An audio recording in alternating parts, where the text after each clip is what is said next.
কিছু বলবেন?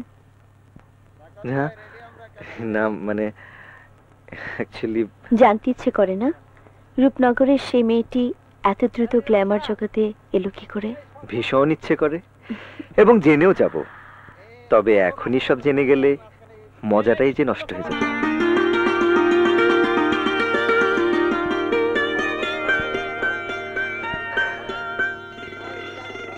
শোভাকে ডাকো না। Excuse me.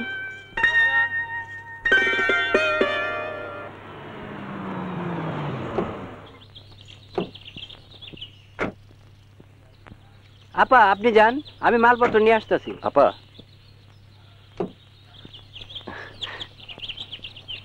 আপা একটা কথা বলতে চাইছিলাম।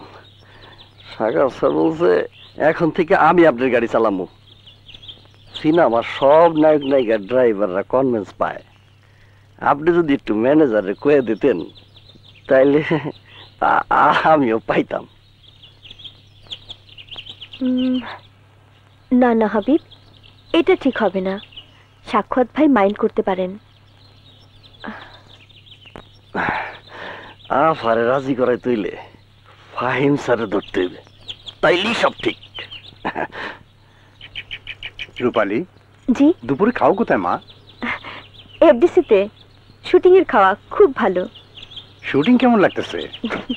ভালো, কিন্তু কষ্ট চাচা। বাবা আপা সামনে সপ্তাহে নতুন ফ্ল্যাট উঠতে যাবো। কেন মা, এখানে তোমার কোনো অসুবিধা হইতেছে? না চাচা, তা নয়। আসলে ব্যাপারটা হলো বাবা আপা বলতে পারতেছে না, আসলে হিরোনকে একটু ফিটফাট থাকতে হয়। দেখো না এই গাড়ি আর ওই ফ্ল্যাটটা ডাইরেক্ট সব তার দিয়েছে। ভালো মা, খুব ভালো। চাচা, আপনি আর রতনও কিন্তু আমার সঙ্গে নতুন বাসা থাকবেন। না মা, তা হয় না। তোমার এখানে থাকা আর তোমার ওখানে তোমার লগে যাওয়া কত তো একই হইল। দোয়া করি আল্লাহ যেন তোমার অনেক বড় শিল্পী বানায়।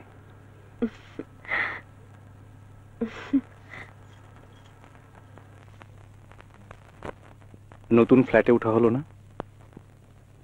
কেন হবে না? ডিরেক্টর সাহেব নিজের ফ্ল্যাট দিলেন, গাড়ি দিলেন, ড্রাইভার দিলেন। আর ফাহিম?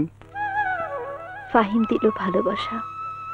প্রতিদিন যখন যে শুটিং স্পটে যাই আমার প্রথম চোখ পড়ে ফাহিমের উপর। বাসায় এসে পাই ফাহিমের রেখে যাওয়া ভালোবাসার লাল গোলাপ। কি অবাক কাণ্ড!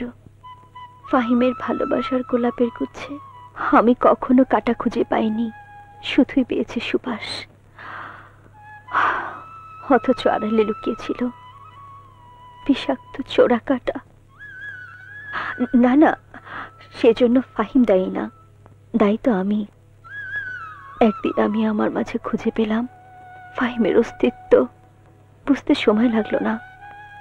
শিল্পী শোভা ভালোবাসে শিল্পীকে, কিন্তু তার ভেতরে লুকিয়ে থাকা রূপালী তাকিয়ে থাকে তার ভালোবাসার রূপালী চাঁদ ফাহিমের দিকে। এমনি করে শেষ হলো প্রথম ছবির কাজ। যেদিন ছবির প্রিমিয়ার শো, সেদিনও ফাহিম বসেছিল আমার পাশে।